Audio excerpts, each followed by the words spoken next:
welcome back to Bibliophile ASMR. It's your girl.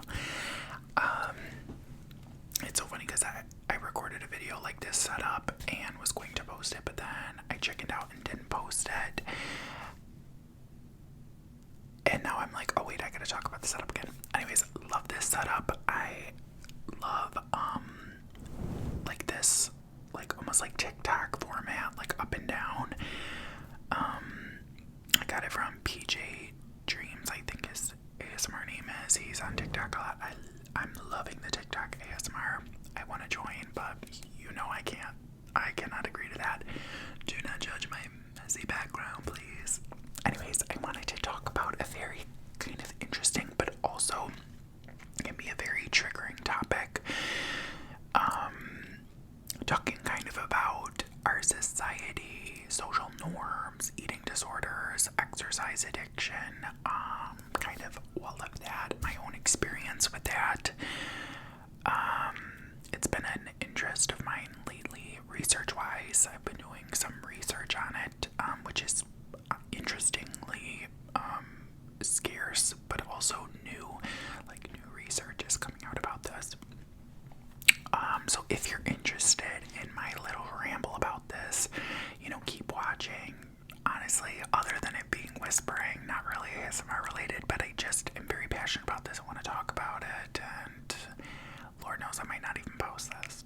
So this all kind of started with my own journey, and I think I'll start with that. So all my life I had issues with my body image, my self-esteem.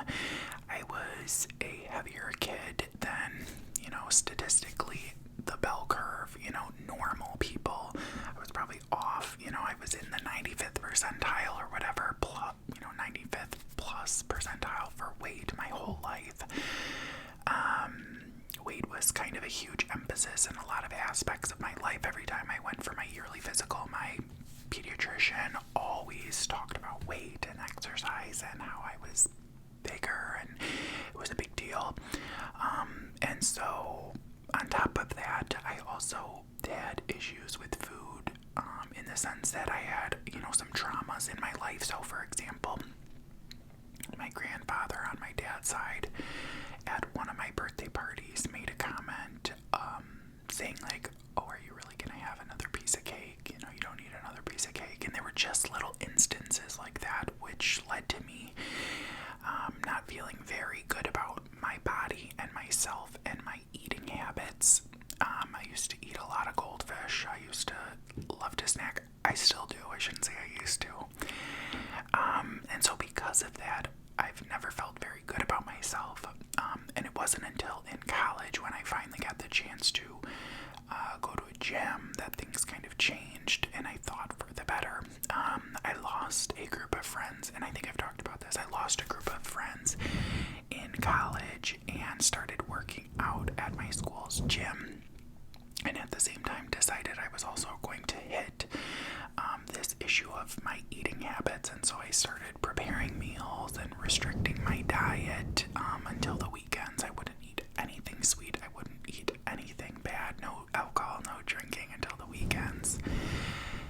And so the combination of the two kind of had the fruition, which was, you know, not the healthiest relationship with either eating or exercising. And so it turned into this thing where I was exercising every day, and if I wasn't exercising, I was feeling very worthless.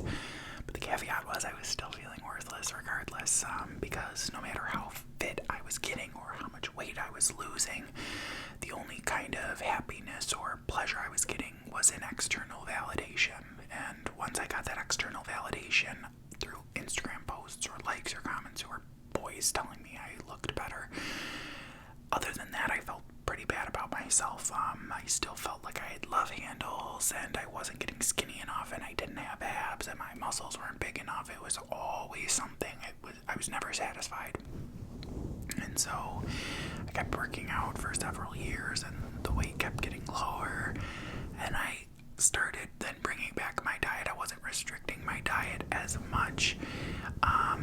And then after, and I will say, in addition to that, one of the other kind of symptoms of my disordered exercise was I used to wear my Apple Watch when I would work out, and if I didn't track on my Apple Watch and track how much calories I was burning or how much time I was doing, it felt like I wasn't working out, which was a really weird thing that I talked about with my therapist and kind of realized that it was a symptom of kind of this broader disorder that was going on.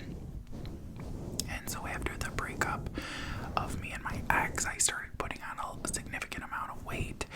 I think, honestly, it wasn't after my breakup, it started before. I was unhappy with life, whatever it was. The pandemic started hitting. I stopped going to the gym. I wasn't feeling as motivated, and I put on some weight. I shouldn't say a significant amount, because that just goes to show I have not gained that much weight. Who cares if I have? Regardless, I'm still a worthy human being, but definitely started heading back towards what my body looked like before that initial kind of working out and losing all that weight. And so the feelings of worthlessness came back in a different way.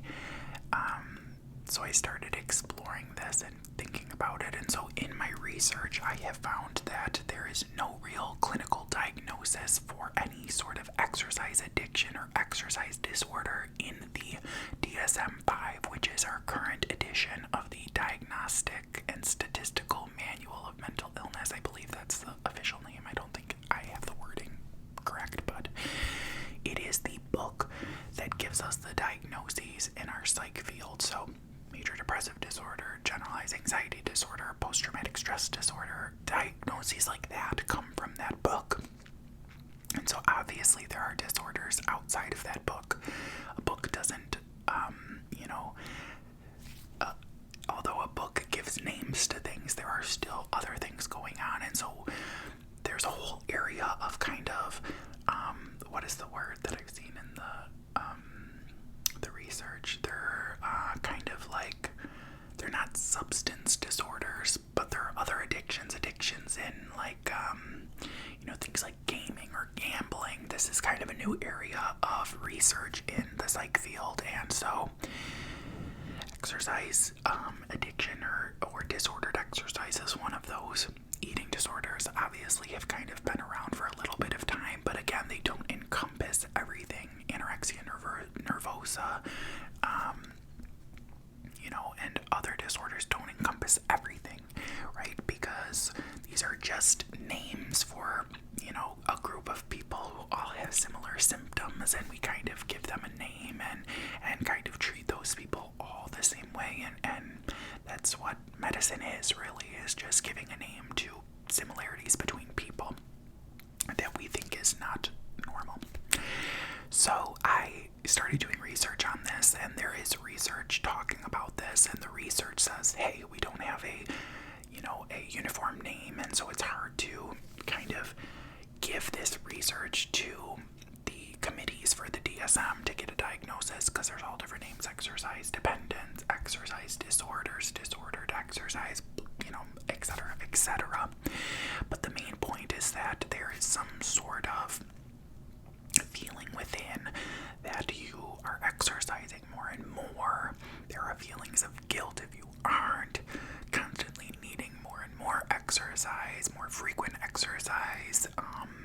You're sacrificing areas in your personal life which may have, negative associations with them. For example, not going out for birthday dinners because you gotta, exercise, or,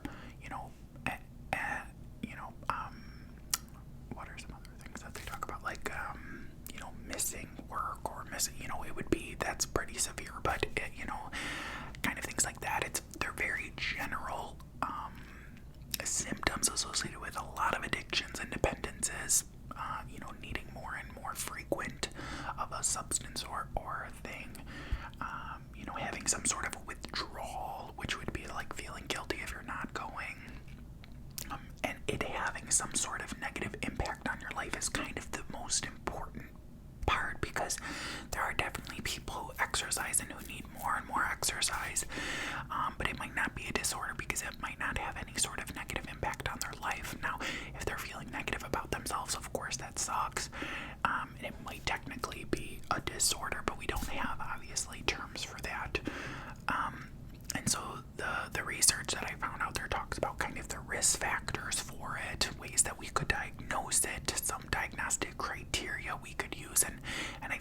risk factors very interesting. One of the, or several of the articles talk about two different kinds of motivation. I believe it's harmonious or something like that. Harmonious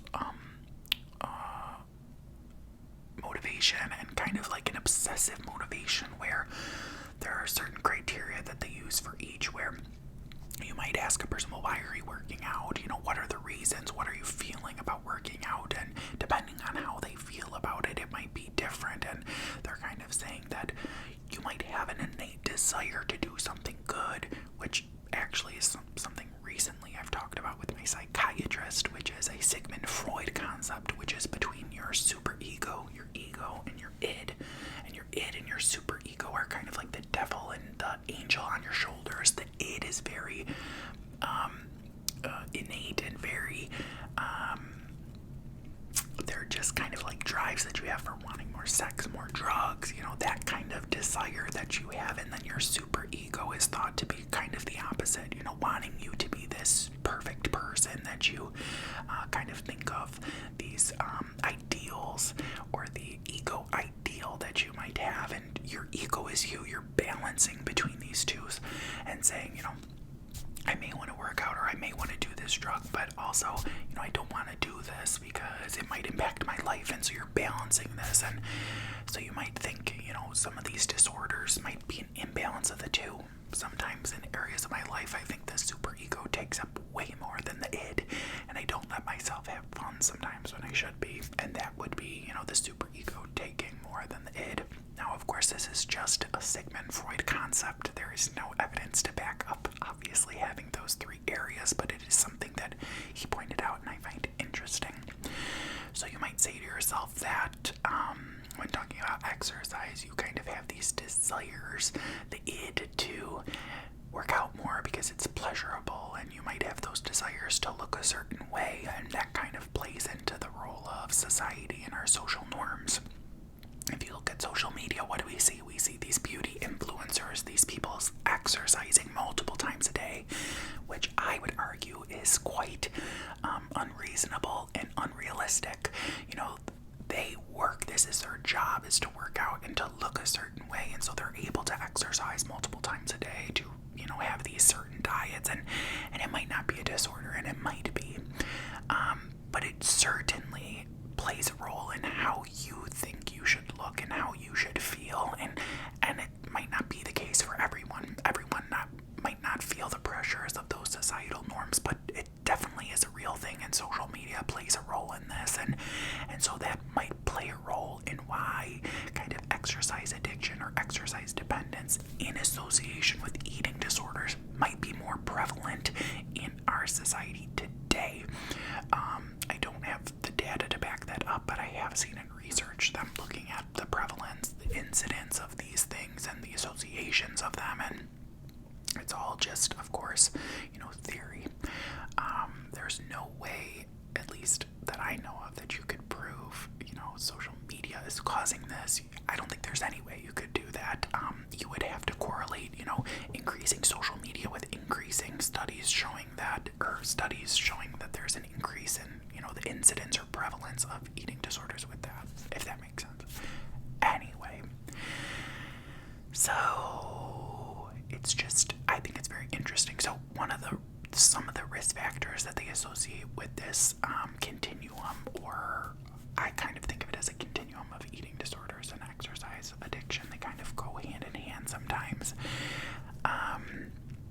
where it's risk factors like anxiety disorders, like things like OCD, and also some of these issues with self-worth and self-esteem, as well as kind of having that goal in mind of wanting to look better or fit that stereotype. So in my mind, it's very hard for me to want to get back into this realm of exercise and eating and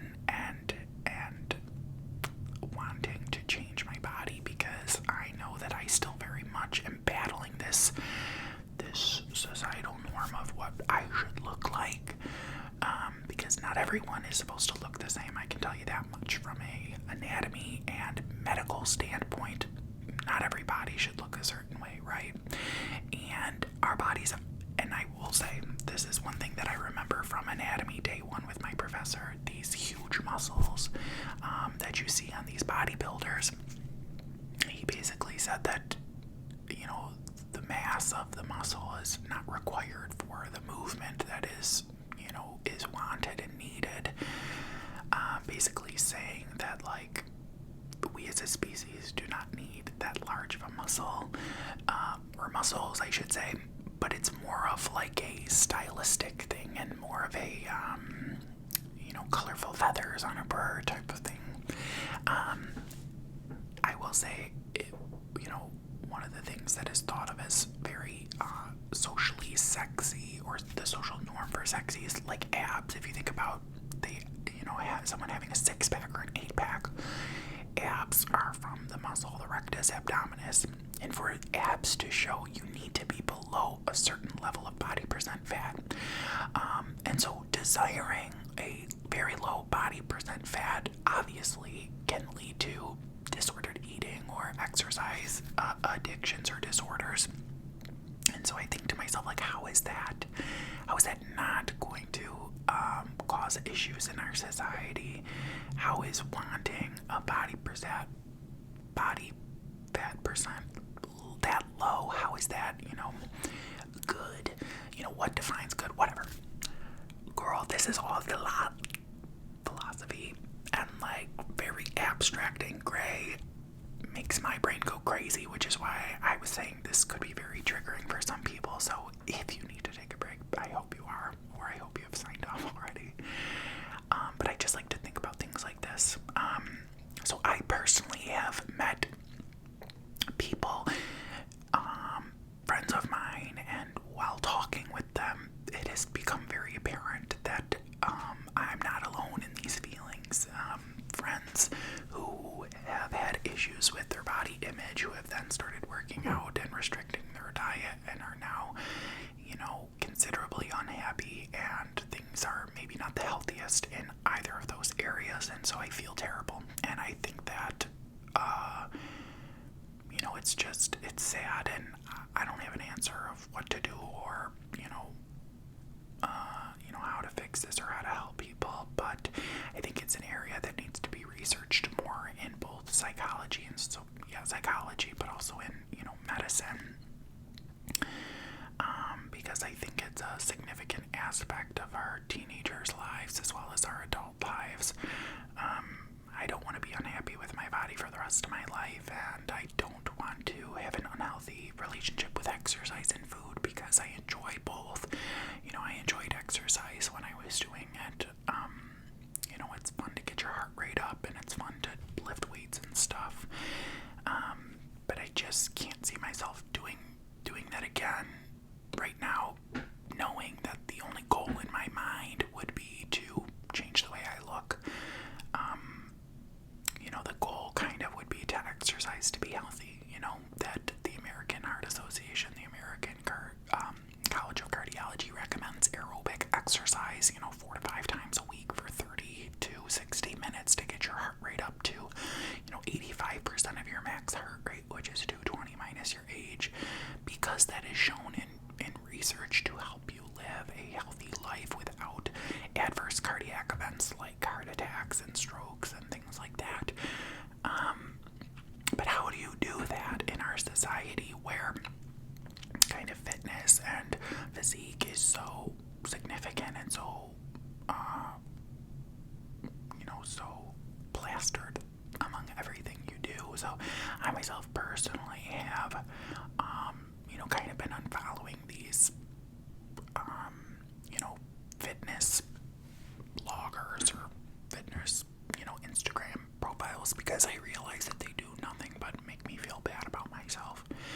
I've been trying more to feel better about myself, but I will say, for all my single people out there, I want you to know that as much as we say, you gotta love yourself, and I've touted it here, I will say I've looked at some of the research, and really it might take, finally, if you desire a relationship, I will say personally, some of my issues with my self-esteem and self-worth comes from the fact that I desire a partner in my life and struggle to find that, and I think that it is a reflection of myself, which not always, and it's, much a complicated area, but when you desire something and can't get it, you think that it might be yourself, as the cause. And so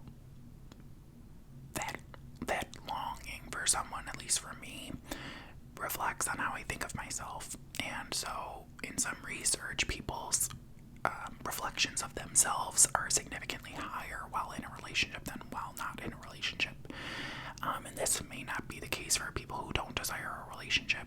I personally I shouldn't say I don't always desire a relationship, I pretty much always do, but I'm happy with my life as a single person. I'm content in the things that I do, but it's just something I've always longed for, so it has an impact on my life.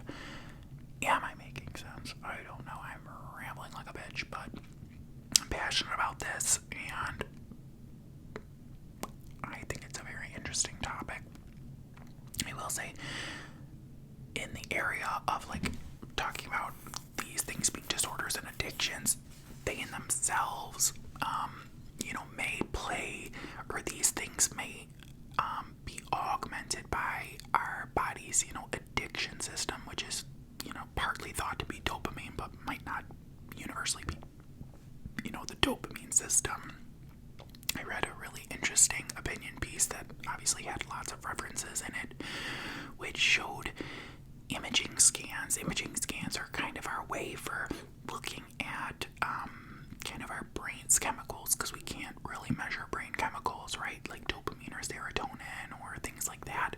So what they do is they get some sort of thing, a ligand, that is able to bind to that receptor, and they put a little radio tracer on it, and then we can measure the radio tracer. So if you have a lot of radio tracer lighting up on a scan, that means that they're binding to a lot of receptors, and maybe there's not a lot of that normal ligand. So for example, dopamine, there is a radio ligand, I believe it's like something's halotide, I don't even friggin' know, there's so much information, halotide or something like that, where they use it to look at dopamine receptors, right? And so if there's a lot of dopamine in your brain, it would be competing with that radio ligand tracer. And if dopamine's a stronger binder to that receptor, then dopamine takes preference, and you wouldn't see tracer lighting up. And so what they use this for is they say, okay, well, if we're looking at dopamine and we think that long-term use of a drug may upregulate or downregulate those receptors to change how you respond to these stimuli, they have compared dopamine levels with these radioligand tracers before and after certain substance use. And the substance use that they initially were measuring were things like cocaine and Ritalin and Adderall, which all work on dopamine. Those drugs work on dopamine reuptake inhibitors, norepinephrine reuptake inhibitors, and so of course there will be changes in dopamine. And so they immediately thought, oh, okay, well that means that dopamine is playing a role. Well, I shouldn't say they immediately thought, but over many years and many different studies looking at things, they kind of thought, oh, well, maybe dopamine is kind of the final pathway in our addiction system, and so that's really what we need to target. But not all drugs have been shown to change those radioligand tracer imaging studies.